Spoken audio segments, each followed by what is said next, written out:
Il-lealtà ma tfissirx li tħalli lil min jgħaddi minn fuq hekk. Din kienet ir-reazzjoni ta' Franco De Bono għal kundizzjoni ta' Lorenz Gonzi li l-vot fil-Parlament irid jagħti soluzzjoni għat-tul mingħajr problemi sal-aħħar tal-leġislatura. Kjarezza li nkunu ċari u nafu fejn qegħdin. U li nkunu ċari u nafu fejn qegħdin mhux nhar il-ħamis, li nkunu ċari u nafu fejn qegħdin sal-aħħar ta' il-leġislatura. Hekk is-soluzzjonijiet inġibhom ħankunu ċari daqs il-kristall.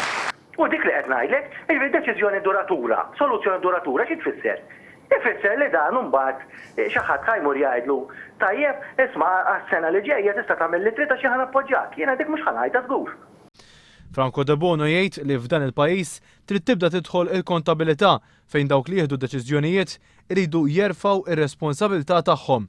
Li hekk li qed ngħid jien għandi raġun, xi ħadd irid jerfa' responsabilità. Inti għandek xenarju x'bajt ngħidha din u Edward jaf.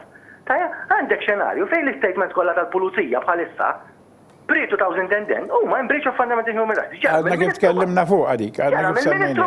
Mhux biżżejjed li tajli għandek raġun, mhux biżżejjed tajli għandek raġun. Semma l-falliment tas sistema ġudizzjarja fejn minflok il-Ministru refa' responsabilità ġie elevat għal Leader of the House. Għandek xenarju fejn l-istatements kollha tal-pulizija bħalissa pre-2010 huma in breach of fundamental human rights. Għadna kif tkellimna fuq għadik, għadna kif semmejna.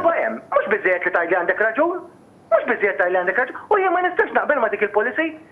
Franco De Bono qal li kien ġentlom meta stjena fil-mozzjoni ta' sfiduċja fost ingatt wara riforma ta' trasport pubbliku, imma fi kliemu ma ttieħdet ebda azzjoni.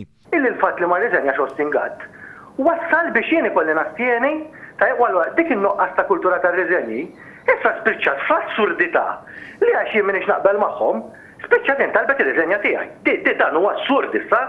Mistoqsijiet x'biħsiebu jagħmel fil-vot ta' sfiduċja ta' nhar il-ħamis, Franco De Bono wieġeb hekk. Ma jew il-Prim Ministru jerfa' responsabilità jew minnu responsabbli, tajjeb inkella jiena m'iniex se nappoġġja lill-Gvern. Ma jerfa' responsabilità f'moħħok xi tfisser?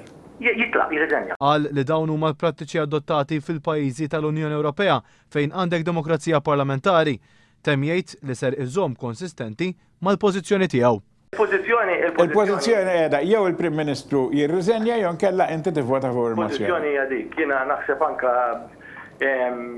jekk ikun anke f'każ ta' astensjoni għal kull Bonfini, f'każ ta' astensjoni, ħajjeb naħseb li s-sitwazzjoni tkun li tkun.